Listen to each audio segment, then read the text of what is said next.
ماہی بیٹا کہاں جا رہی ہو اس وقت؟ راشدہ بیگم اس کی ڈریسنگ پر نگاہ دوڑاتے ہوئے بولی، جو کہ نہایت ہی نازیبا لباس میں تھی۔ ماہین منہ بنا کر پلٹی۔ آپ کے ساتھ آخر مسئلہ کیا ہے؟ 1000 دفعہ منع کیا ہے کہ مجھ سے یہ فضول سوالات نہ پوچھا کریں۔ پہلے کبھی جواب دیا ہے جو اب دوں گی؟ وہ بدتمیزی سے کہتی چلی گئی۔ پیچھے راشدہ بیگم افسوس سے سر جھٹک کر رہ گئیں۔ ماہین بلا شبہ بہت حسین تھی۔ دودھ سی نکھرتی رنگت، پشت پر پھیلے کالے لمبے بال اور اس کی بے نیازی اسے سب سے الگ بناتی تھی۔ بس وقت نے اسے تھوڑا ضدی اور سرکش بنا دیا تھا، اور کچھ راشدہ بیگم کی نفرت نے۔ دراصل راشدہ بیگم ماہین کی سوتیلی ماں تھیں۔ ذوالفقار صاحب کا تو راشدہ بیگم سے شادی کے 3 سال بعد ہی انتقال ہو گیا تھا۔ وہ جیسے ہی کلب پہنچی، جیمی کو دیکھ کر اس کا موڈ اچھا ہو گیا۔ Hi Jamie, how are you? تم کچھ خاص خوش نہیں لگ رہی۔ Well I am good but, Jamie نے اس کا اوپر تک جائزہ لیتے ہوئے کہا۔ نہیں یار، تم تو جانتے ہی ہو جو لیڈی میرے ساتھ گھر میں رہتی ہیں، سیلی لیڈی، ماہین نے منہ بنا کر کہا۔ اچھا خیر، چلو چھوڑو انہیں، چلو چل کر ڈانس کرتے ہیں۔ وہ اس کا ہاتھ پکڑ کر ڈانس فلور پر لے گیا۔ ابے سالے، آج کیا موڈ ہے؟ یہیں سے پسند کرے گا یا جولیانا سے کہہ کر بک کراؤں کسی کو؟ حماد نے کمینگی سے آنکھ دبا کر سلار مصطفیٰ سے کہا تھا۔ سلار مصطفیٰ، جو اپنے نام کی طرح ہی شاندار تھا، ماں باپ کا اکلوتا لاڈلا بیٹا، نشے میں ڈوبی آنکھیں اسے اور شاندار بناتی تھیں۔ حماد اسے اس کے نام کی وجہ سے سالے کہتا تھا۔ چھوڑ تو یار جولیانا کو، وہ دیکھ سامنے بلیک ڈریس والی کو، وہ ماہین کی طرف اشارہ کرتے ہوئے بولا۔ اب دیکھ تیرا بھائی کیسے سیٹ کرتا ہے اس کو۔ کہتے ہی سلار ماہین کی طرف بڑھا تھا۔ وہ جمی کے ساتھ کپل ڈانس کر رہی تھی کہ اس کو اپنے کندھے پر کسی کا ہاتھ محسوس ہوا۔ وہ مڑی ہی تھی کہ اس کا پیر لڑکھڑایا اور اگلے ہی لمحے وہ سلار کی باہوں میں تھی۔ بیوٹیفل۔ اپنی انگلیوں سے اس کے بال اس کے کان کے پیچھے کرتے ہوئے بے ساختہ ہی اس کے منہ سے نکلا۔ وہ ایک جھٹکے سے اس سے دور ہوئی تھی۔ سلار نے پھر سے اس کی طرف قدم بڑھاتے ہوئے پوچھا تھا، what's your good name sweetheart? اس نے اس پر ایک تیکھی نگاہ ڈالی اور بنا کچھ کہے پلٹنے لگی تو سلار نے اسے جھٹکا دیا اور وہ اس کے سینے سے لگ گئی۔ وہ فوراً پھر سے ایک جھٹکے سے دور ہوئی۔ What the hell you are doing? Stay away from me and just leave my hand. اس کے تو جیسے کسی نے آگ لگا دی ہو۔ If I not؟ اس نے ایک ابرو اٹھا کر پوچھا۔ تو پھر یہ؟ اس نے کہتے ہی اپنے دوسرے ہاتھ سے اس کے منہ پر تھپڑ مار دیا۔ سلار کی اس کے ہاتھ پر گرفت ہلکی ہوتی محسوس کر کے وہ ایک جھٹکے سے ہاتھ چھڑاتی چلی گئی۔ وہ اپنی دونوں ہاتھوں کی مٹھیاں پیچھے لال آنکھیں لیے کھڑا رہا۔ اگلے ہی پل اس نے مکہ مارا اور چلایا، you have to pay for this silly girl, اور وہ وہاں سے چلا گیا۔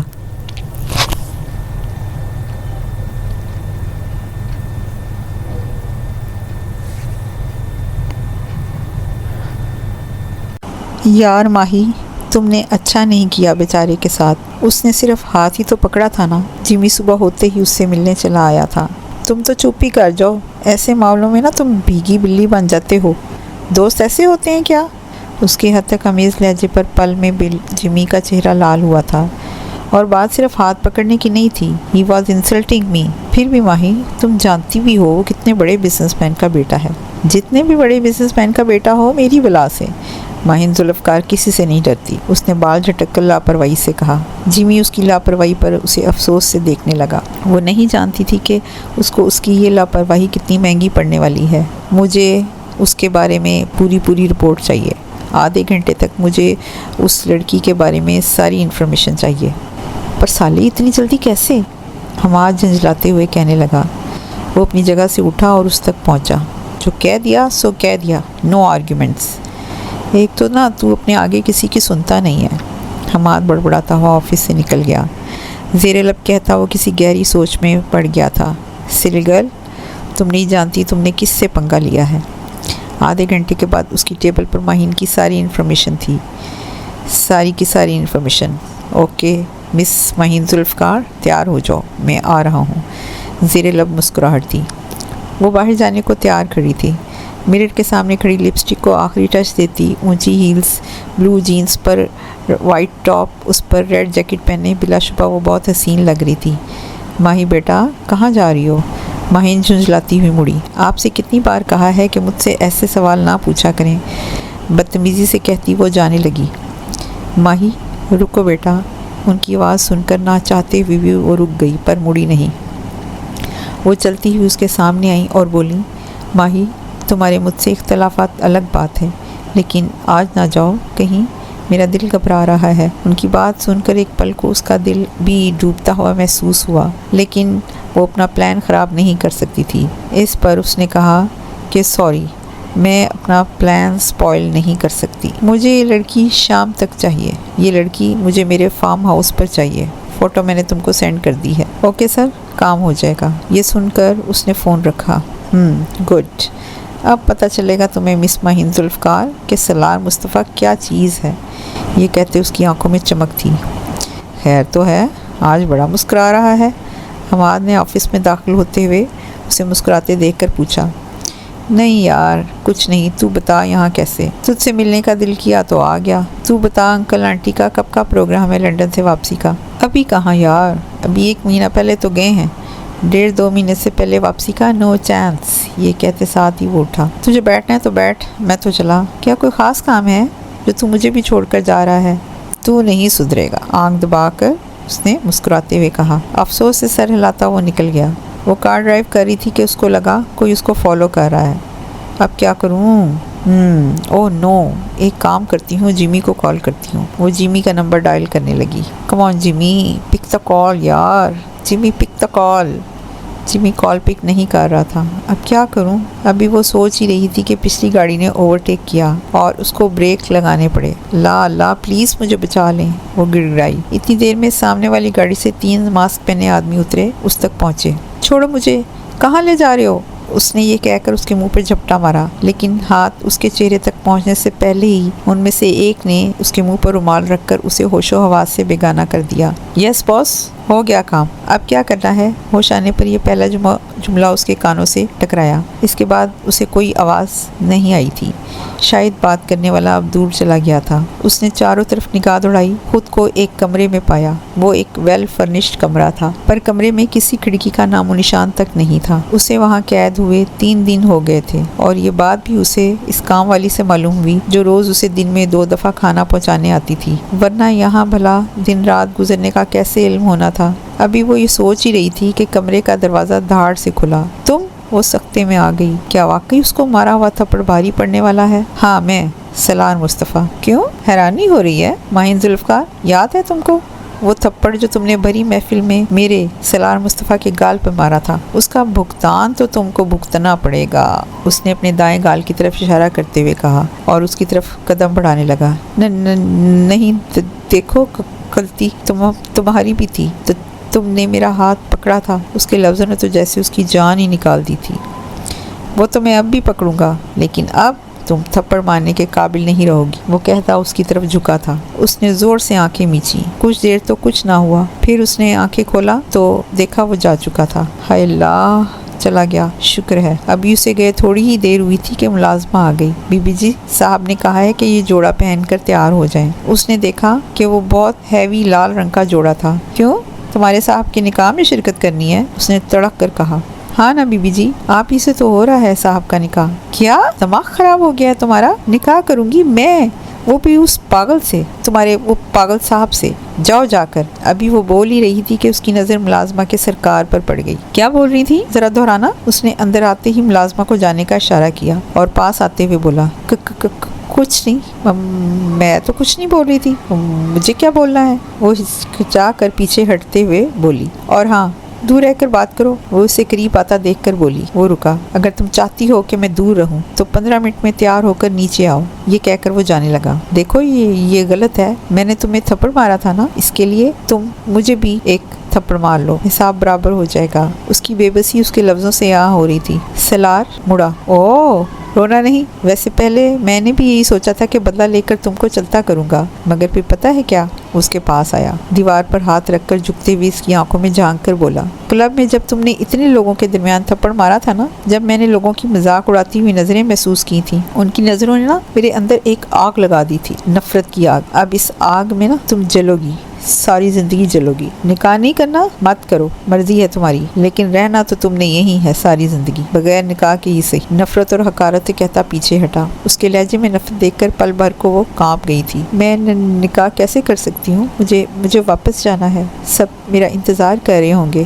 وہ گڑ گڑائی۔ تمہارا انتظار کون کر رہا ہے؟ اس نے مذاق اڑاتے ہوئے کہا۔ جیمی کر رہا ہوگا نا میرا انتظار، اور مام بھی کر رہی ہوں گی نا میرا انتظار۔ اس نے شاید زندگی میں پہلی دفعہ راشدہ بیگم کو مام کہا تھا۔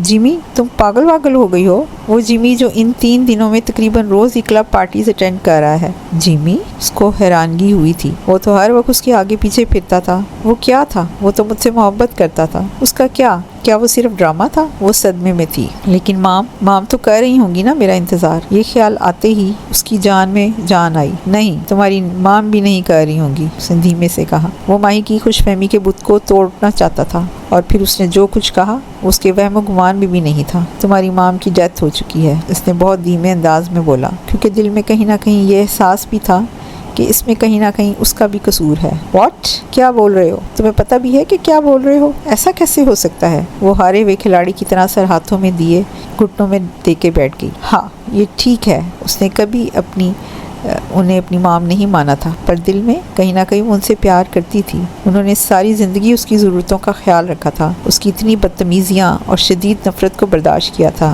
یعنی وہ سامنے کھڑا شخص صحیح تو کہہ رہا تھا کہ اس کا انتظار کرنے والا اس کا کوئی اپنا ہے ہی کہاں اس کے پیچھے۔ کچھ خیال آنے پر اس نے جھٹکے سے اپنا سر اٹھایا تھا۔ تم نے مارا ہے مام کو، تم نے مجھے اغوا کیا، جس کی وجہ سے مام وہ دھاڑی تھی۔ لیکن اس کی بات مکمل ہوتی، اس سے پہلے ہی وہ قریب آیا اور اس کی کمر میں ہاتھ ڈال کر جھٹکا دیا تو وہ اس کے سینے سے آ لگی۔ دوسرے ہاتھ سے اس کا جبڑا دبوچے اپنی آگ اگلتی نظریں اس کے چہرے پر گاڑے، سرد لہجے میں بولا، میں نہیں، تم ہو ان کی موت کی ذمہ دار۔ جس وقت ضرورت تھی نا ان کو تمہاری، تم اپنی عیاشی کے گھر سے نکلے تھی۔ روکا تھا نا انہوں نے تمہیں؟ ہاں بولو، روکا تھا نا؟ اور تم نے کیا کیا؟ وہ افسوس سے کہتا پیچھے ہوا، بولتا ہوا ان کے انتقال کا سن کر ان کے گھر گیا تھا تو ملازموں نے ماہین کی بدتمیزیوں کی داستانیں خوب نمک مرچ لگا کر سنائی تھیں۔ شاید وہ بھی اس سے تنگ تھے۔ ان آنسوؤں کو بچا کر رکھو، آگے بہت کام آئیں گے، اور 10 منٹ میں تیار ہو کر نیچے آؤ، ورنہ مجھے اپنے طریقے سے انتظام کرنا آتا ہے۔ وہ خبردار کرتا چلا گیا۔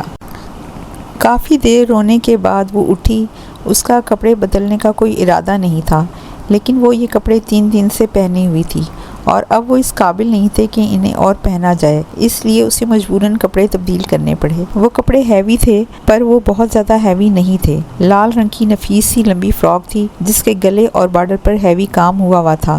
اس نے اپنا آپ قد آدم آئینے میں دیکھا تو اسے اپنی بے بسی یاد آ گئی۔ اس نے وہیں زمین پر بیٹھ کر رونا شروع کر دیا۔ میں تم کو کبھی معاف نہیں کروں گی، تم تڑپو گے، بے بسی سے رو گے، جس طرح آج میں بے بس ہوں، اور پھر میں تمہاری بے بسی کا تماشا دیکھوں گی۔ بد دعائیں بعد میں دیتی رہنا، ساری عمر پڑی ہوئی ہے، ابھی فوراً نیچے آؤ۔ وہ کمرے میں داخل ہوا تو اسے گھٹنوں میں سر دیے روتے ہوئے دیکھا۔ اس نے سر اوپر اٹھایا تو وہ اپنا حکم دے کر جا چکا تھا۔ وہ بھی اٹھی اور نیچے چل دی۔ کمرے سے باہر آ کر اسے معلوم ہوا کہ بلا شبہ بہت حسین اور خوبصورت فارم ہاؤس تھا۔ نیچے پہنچی تو شاید سب اسی کا انتظار کر رہے تھے۔ زیادہ لوگ تو نہیں تھے، بس 60-8 لوگ تھے۔ وہ بیٹھی تو مولوی صاحب نے نقاب پڑھانا شروع کیا۔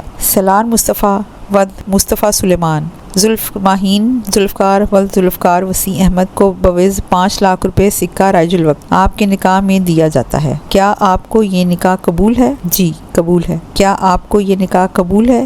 جی قبول ہے۔ کیا آپ کو یہ نکاح قبول ہے؟ جی قبول ہے۔ اب وہ ماہین کی طرف مڑے۔ ماہین ذوالفقار ود ذوالفقار وسیع احمد، بوز 5 لاکھ روپے حق مہر، سکہ رائج الوقت بحق سلار مصطفیٰ ولد سلیمان مصطفیٰ کے نکاح میں دیا جاتا ہے۔ کیا آپ کو یہ نکاح قبول ہے؟ اس نے سر اٹھایا تو وہ اس کے اب بہت بے بس سمجھا خود کو۔ وہ سامنے ہی بیٹھا تھا، دل چاہ رہا تھا کہ انکار کر دے، لیکن وہ بے بس تھی۔ بیٹا جواب دیں، کیا آپ کو یہ نکاح قبول ہے؟ ہوش اسے تب آیا جب مولوی صاحب نے دہرایا تھا، جی قبول ہے۔ کہتے ہی اس کی آنکھوں سے آنسو ٹپکنا شروع ہو گئے۔ کیا آپ کو یہ نکاح قبول ہے؟ مولوی صاحب نے دوسری بار پوچھا۔ جی قبول ہے۔ کیا آپ کو یہ نکاح قبول ہے؟ ہاں جی قبول ہے۔ یہ کہہ کر وہ رکی نہیں، واپس کمرے کی طرف چلی گئی۔ جب وہ کمرے میں پہنچی تو پھر بیڈ کی پشت سے ٹیک لگا کر گھٹنوں میں سر دے کر رونے میں مصروف ہو گئی۔ وہ جب کمرے میں پہنچا تو وہیں کھڑا تھوڑی دیر اسے دیکھتا رہا اور پھر چلتا ہوا اس کے قریب پہنچا۔ اب یہ رونے دھونے سے کیا ہوگا؟ اس تھپڑ کا بھگتان تمہیں بھگتنا ہی ہے۔ اس کی آواز سن کر اس نے جھٹکے سے اپنا سر اٹھایا تھا اور اس کو پاس کھڑے دیکھ کر جھٹکے سے اٹھ کھڑی ہوئی تھی۔ منا لو جشن، جتنا منانا ہے سلار مصطفیٰ، منا لو تم جشن، ابھی